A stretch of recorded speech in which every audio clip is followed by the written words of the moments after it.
Fala, filhotes, vocês estão vivos? No vídeo de agora nós vamos falar um pouquinho dessa obra aqui, ó, do Milton Friedman, né? Da escola de Chicago, um dos maiores inspiradores dos liberais brasileiros. Essa obra é o Capitalismo e Liberdade, da editora GNLTC. Pastra obra Agui. Este livro é de grande atualidade, em especial na América Latina. Sua ideia central é de que o mesmo Estado que constrange a liberdade econômica termina por também tolir a liberdade individual. É o que todos nós vivenciamos no cotidiano da América Latina. Como declarou Thomas Jefferson, o progresso está à mão se conseguirmos nos livrar do governo que desperdiça o esforço das pessoas com a desculpa de querer protegê-las. Mas a lição principal do livro vem da própria experiência de Milton Friedman, né? De defender esses ideais quando a maioria das pessoas acreditava no Estado grande. Por isso o livro lhe ensinará muito, não só sobre pensamento e política econômica, mas também sobre a importância de lutar por suas ideias, mesmo quando elas não são populares.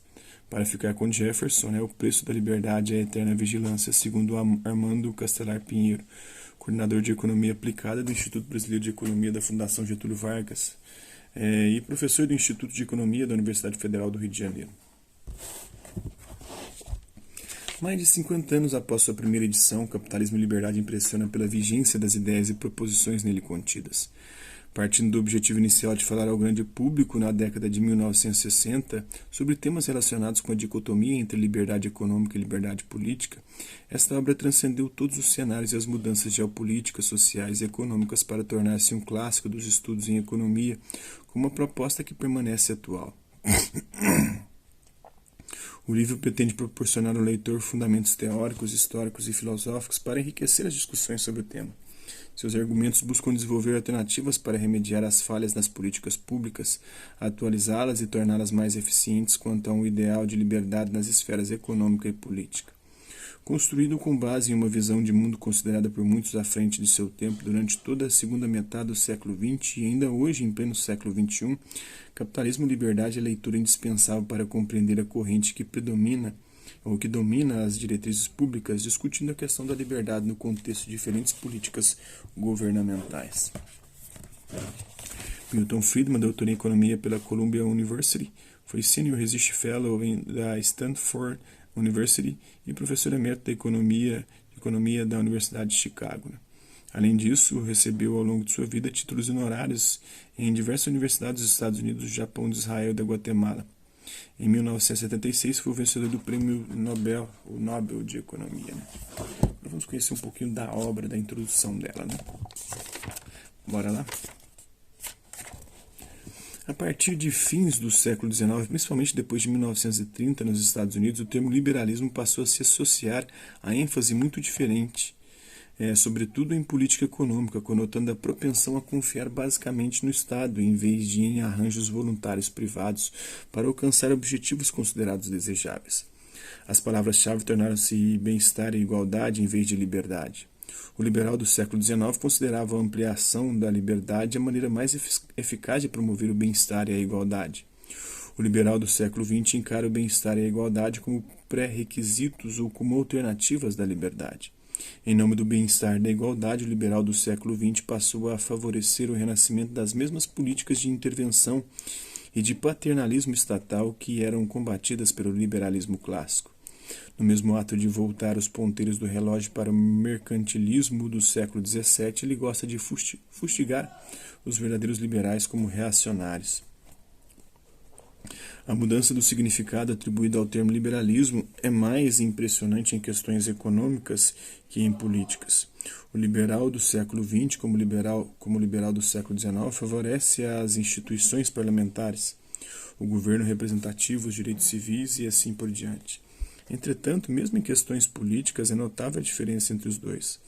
Zeloso da liberdade, portanto receoso do poder centralizado, seja em mãos governamentais, seja em mãos privadas, o liberal do século XIX preconizava a descentralização política. Empenhado na ação e confiante nos benefícios do poder, desde que exercido por governos sob o controle ostensivo do eleitorado, o liberal do século XX prefere o governo centralizado, tendendo a resolver qualquer dúvida sobre a localização do poder em favor do Estado e em detrimento da cidade, preferindo o governo federal ao governo estadual e optando por organizações mundiais, não por governos nacionais. Em consequência da corrupção do termo liberalismo, as opiniões que antes se arregimentavam sob aquele nome hoje são increpadas de conservadorismo. Essa alternativa, porém, não é satisfatória. O liberal do século XIX era um radical, tanto no sentido etimológico de buscar a raiz do problema, quanto na acepção política de propor grandes mudanças nas instituições sociais. Assim também seu herdeiro moderno. Não queremos conservar as intervenções estatais que tanto interferiam em nossa liberdade, embora evidentemente desejemos preservar os que as promoveram. Além disso, na prática, o termo conservador passou a abranger ampla gama de opiniões tão incompatíveis entre si que não duvidamos venha a ocorrer a proliferação de designações hifenizadas, como liberal conservador já existe, né? E aristocrata conservador. E muitos conservadores são aristocratas. Defendem o governo dos melhores, né? Uma sociedade regida economicamente pelos melhores. Em parte por causa da minha relutância em entregar o termo a proponentes de medidas que destruiriam a liberdade, em parte porque não consigo encontrar melhor alternativa, resolverei essas dificuldades usando o vocábulo liberalismo no sentido original, como doutrina pertinente à pessoa livre.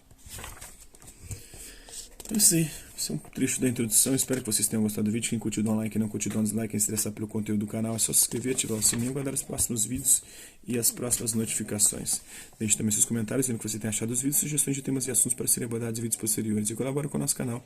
Compartilhe os nossos vídeos e ajude-nos a chegar ao maior número de pessoas possíveis. Gostaria aqui de agradecer aos 1.134 inscritos no nosso canal. Agradecer também aqueles que garoto por conta de um conteúdo útil. Passe por aqui deixando sua visualização, seu like, seu dislike, seus comentários. E aqueles que compartilham os nossos vídeos, compartilham o nosso canal, seja aqui nessa plataforma do YouTube e outras redes sociais. Mas é isso aí. Hasta la vista, babies, e até a próxima.